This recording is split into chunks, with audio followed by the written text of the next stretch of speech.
నమస్తే, welcome to our channel. నేను సౌజన్య.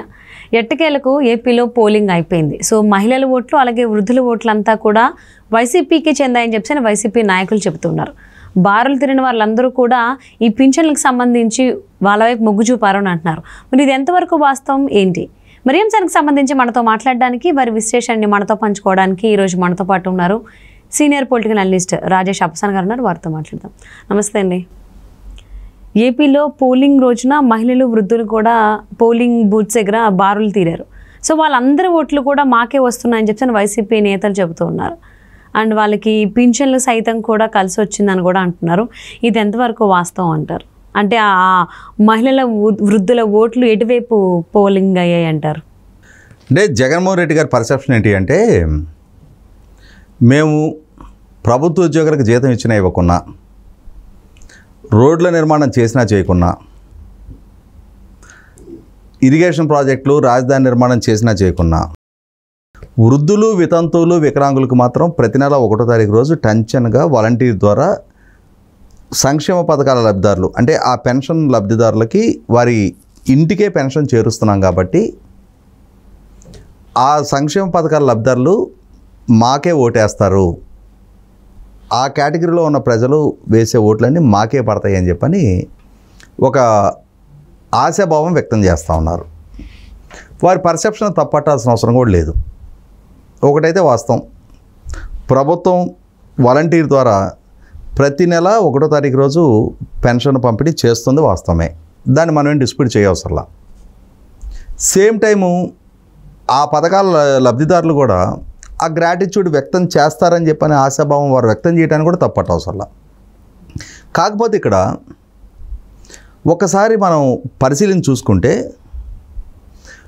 ఒక్క సంక్షేమ పథకాల పంపిణీయే ఒక ప్రభుత్వ భవిష్యత్తుని నిర్దేశిస్తుందా? ఒక పార్టీని గెలుపు తీరాలు చేర్చగలిగేది ఒక్క సంక్షేమ పథకాల పంపిణీ మాత్రమేనా అనుకుంటే, గత చంద్రబాబు నాయుడు గారి ప్రభుత్వ హయాంలో ఇప్పుడు 5 సంవత్సరాలు జగన్మోహన్ రెడ్డి గారి పరిపాలన సాగింది. జగన్మోహన్ రెడ్డి గారు నెగ్గిన ఎన్నికలకు ముందు, 2019 ఎన్నికలకు ముందు, 2014 నుంచి 19 దాకా పదవి బాధ్యతలు చేపట్టిన చంద్రబాబు నాయుడు గారి ప్రభుత్వం, ఆ ప్రభుత్వం సంక్షేమ పథకాలు అమలు పరచలేదా?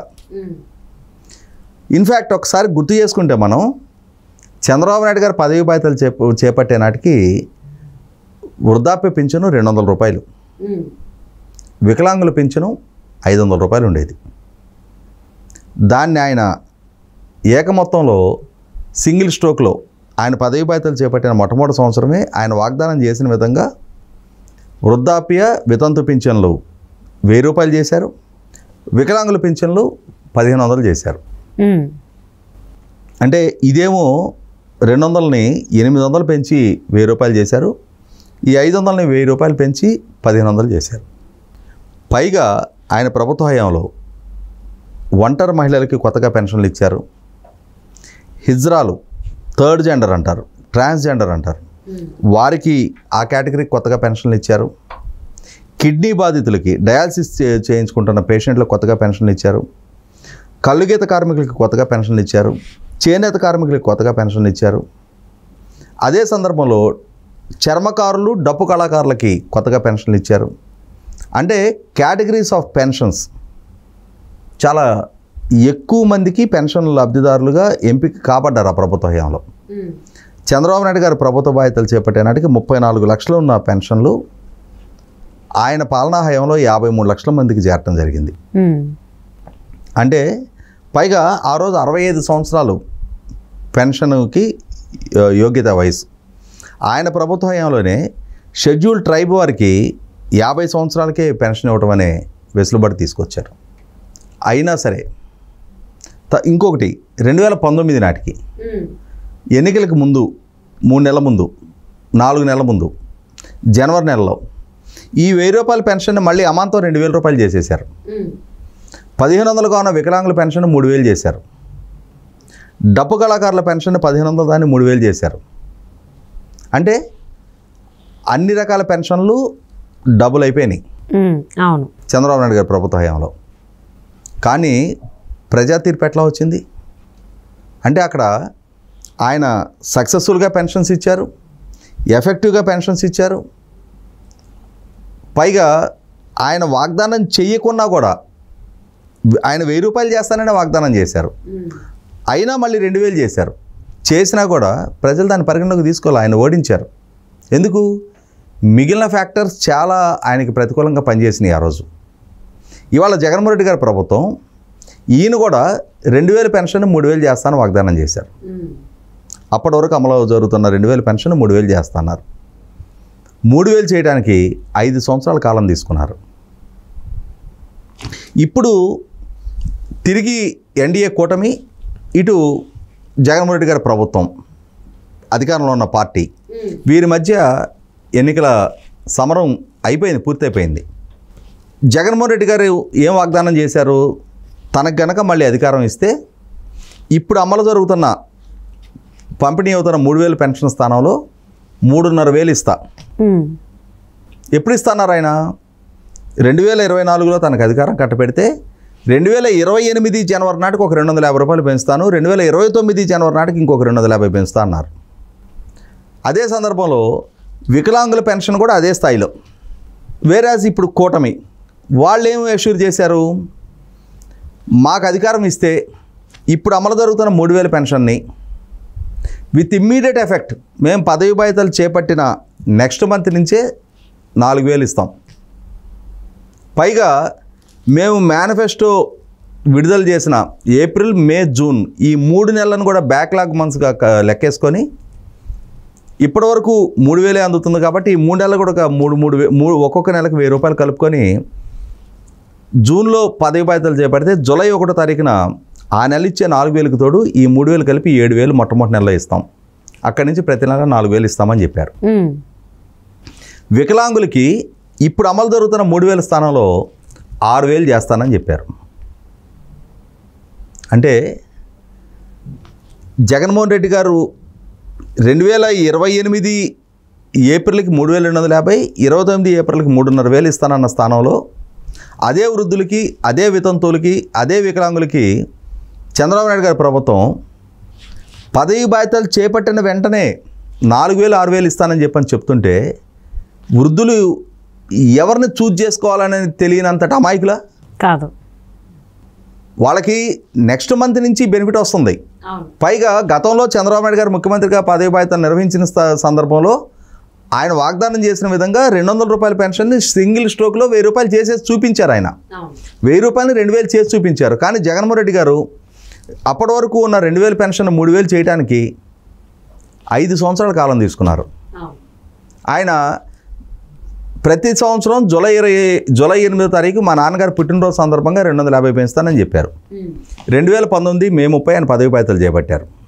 అంటే ఆయన 2019 జూలై 8, 2020 జూలై 8, 21 జూలై 8, 22 జూలై 8 తోటి ఈ 4 సంవత్సరాల్లో 250 పెంచేసి ఉండాల్సింది. కానీ ఆయన ఏం చేశారు? 2024 జనవరి దాకా టైం తీసుకున్నారు ఈ 1000 రూపాయలు పెంచడానికి. అంటే ఎన్నికలకు ముందు 1000 రూపాయలు పెంచుతానని చెప్పారు, ఇట్లా ఇన్స్టాల్మెంట్లో పెంచుతానని చెప్పలా. అయినా సరే ప్రజలు నమ్మారు, ఓట్లేశారు. ఓట్లేసిన తర్వాత అధికారంలోకి వచ్చిన తర్వాత నేను ఇన్స్టాల్మెంట్లో పెంచుతానంటే దానికి ఒప్పుకున్నారు. ఒప్పుకున్నా కానీ ఆ మాట కూడా నిలబెట్టుకోకుండా 5 సంవత్సరాల కాలం తీసుకుంటే ఎవరిది క్రెడిబిలిటీ ఎస్టాబ్లిష్ అవుతుంది వాళ్ళ ప్రజల దగ్గర? చంద్రబాబు నాయుడు గారిది. సో వృద్ధులు, వికలాంగులు, మహిళలు జగన్మోహన్ రెడ్డి గారి పట్ల ఆకర్షితులయ్యి ఈ క్యూల్లో బారులు తీరి నిలబడి ఉన్న వాళ్ళు ఆయన కోట్లేశారని చెప్పిన వాళ్ళు ప్రచారం చేసుకుంటుంటే మనకే ఆశ్చర్యం వేస్తుంది. ఇక్కడ ఇంకొక అంశం ఉంది. ఈ నెల పెన్షన్ తీసుకోవటం వీలుగాల ఒక లబ్ధిదారుడికి ఏ పిల్లల దగ్గరికి వెళ్ళి ఉన్నారు, ఫస్ట్ తారీఖు పెన్షన్ తీసుకోలేకపోయారు, పెన్షన్ రద్దు కాదు, ఆ డబ్బులు జప్తావు. నెక్స్ట్ మంత్ 2 నెలల పెన్షన్ కలిపి తీసుకోవచ్చు. నెక్స్ట్ మంత్ కూడా తీసుకోలేకపోయారు. 3వ నెల 3 నెలల పెన్షన్ కలిపి తీసుకోవడానికి ఆస్కారం ఉండేది. జగన్మోహన్ రెడ్డి గారి ప్రభుత్వం వచ్చిన తర్వాత ఏం చేశారు? ఈ ఫస్ట్కి పెన్షన్ తీసుకున్నావా సరే, తీసుకోకపోతే వచ్చే నెలకి నీ పెన్షన్ బతికుంటుంది, కానీ నీ డబ్బులు బతికుండవు. నీ డబ్బులు ప్రభుత్వ ఖజానాకి వెళ్ళిపోతాయి. ఆ నెల పెన్షనే వస్తుంది తప్ప గడిచిపోయిన నెల పెన్షన్ రాదు. అంటే ఏం జరుగుతుంది? ఏదో ఒక అనారోగ్యం, పిల్లల దగ్గరికి వెళ్ళి ఉన్నారు, సపోజ్ గ్రామంలో ఉన్న తల్లిదండ్రులు నగరంలో ఉంటున్న పిల్లల దగ్గరికి వచ్చారు. చచ్చి చెడి ఫస్ట్ తారీఖుకి వెళ్ళిపోవాలి అక్కడికి పెన్షన్ తీసుకోవడానికి. అవును. అక్కడ వచ్చేది 3,000 అయితే ఈ వెళ్ళి రావడానికి 1,500 ఛార్జీలు అయిపోతాయి. ఇప్పుడేంటి పరిస్థితి? గ్రామంలో ఉంటున్న పిల్లల దగ్గరకు వచ్చి ఉంటే 3 నెలలు వెళ్తే సరిపోద్ది. 3 నెలలకు కలిపి 3, 4, 12,000 వస్తాయి. ఓ 1,500 ఛార్జీలకి వెళ్ళిపోయినా కూడా ఇబ్బంది అనిపిది వాళ్ళకి. 3 నెలలకు ఒకసారి వెళ్ళి తీసుకోవచ్చు. తర్వాత ఆ రోజుల్లో పోర్టబిలిటీ ఫెసిలిటీ ఉండేది. అంటే సమీప పట్టణాల్లో రాష్ట్రంలో ఎక్కడి నుంచైనా పెన్షన్ క్లెయిమ్ చేసుకోవచ్చు. ఆ ఫెసిలిటీ కూడా రద్దు చేశారు జగన్మోహన్ రెడ్డి గారు. దీనికి తోడు ఇప్పుడు ఇంకొక ప్రధానమైన అష్యూరెన్స్ వచ్చేప్పటికి కూటమి వైపు నుంచి 50 సంవత్సరాలకే దళితులు బీసీ వర్గాలకి పెన్షన్ ఇస్తామని చెప్పని అష్యూర్ చేశారు. అంటే జగన్మోహన్ రెడ్డి గారు 60 సంవత్సరాలకి ఇస్తున్నారు. ఇప్పుడు ఇంకొక 10 సంవత్సరాలు తక్కువ వయసులోనే పెన్షన్ ఇస్తామని అష్యూర్ చేస్తున్నప్పుడు ఎవరిని ఆప్ట్ చేసుకుంటారు? ప్రజల అమాయకులా? కాదు. అంటే మేనిఫెస్టో పార్టీలు ప్రకటించిన మేనిఫెస్టోని వాళ్ళు చదవట్లేదా? వాళ్ళకి అవగాహన లేదా? ఈ పార్టీల ప్రతినిధులు ప్రతి గడపకెళ్ళి వాళ్ళకి వివరం చెప్పట్లేదా? బేరీ చేసి చూసుకుంటారు కదా. జగన్మోహన్ రెడ్డి గారితో సేల్ అయితే మనకు లబ్ధి చేకూరుతుందా, కాదు చంద్రబాబు నాయుడు గారితో సేల్ అయితే లబ్ధి చేకూరుతుందా అని చెప్పని 2019కి ముందు వీళ్ళందరూ జగన్మోహన్ రెడ్డి గారు మేనమామలా? ఆయన ప్రచార ప్రాంతో ప్రభావితులు అయ్యారు కాబట్టి ఓట్లేశారు. పాలకుడిగా ఆయన చూశారు. ఇప్పుడు ఎన్నికల్లో ఈయనకన్నా పక్క ప్రత్యర్థులు మరింత మెరుగైన అష్యూరెన్సెస్ ఇస్తున్నారు. ఈయనకన్నా మరింత మెరుగైన పాలన అందించిన ట్రాక్ రికార్డు వాళ్ళకు ఉంది. ఇటువంటి నేపథ్యంలో జగన్మోహన్ రెడ్డి గారు ఈ సంక్షేమ పథకాల ప్రాతిపదికగా మహిళలు నా వెనకే ఉన్నారు, వృద్ధులు నా వెనకే ఉన్నారు, వికలాంగులు నా వెనకే ఉన్నారని చెప్పని చెప్పుకునే ప్రయత్నం చేయడం ఒక రకంగా హాస్యాస్పదమే. ఎందుకంటే ఇక్కడ మహిళల ఆగ్రహంతో రగిలిపోతూ ఉన్నారు. ఇదే మహిళలకి మద్యపాన నిషేధం చేస్తానని వాగ్దానం చేసిన జగన్మోహన్ రెడ్డి గారు ఇవాళ మద్యం మాటున చేస్తున్న అకృత్యాలు ఒక పెద్ద విషవలయాన్ని సృష్టించారు. ఈ మద్యం మాఫియా తయారీదారులు వాళ్ళే, పంపిణీదారులు వాళ్ళే, అమ్మకందారులు వాళ్ళే. అంతిమంగా హాస్పిటల్ పాలవుతుంది ప్రజలు, ఆర్థికంగా నష్టాన్ని ఎదుర్కొంటుంది ప్రజలు.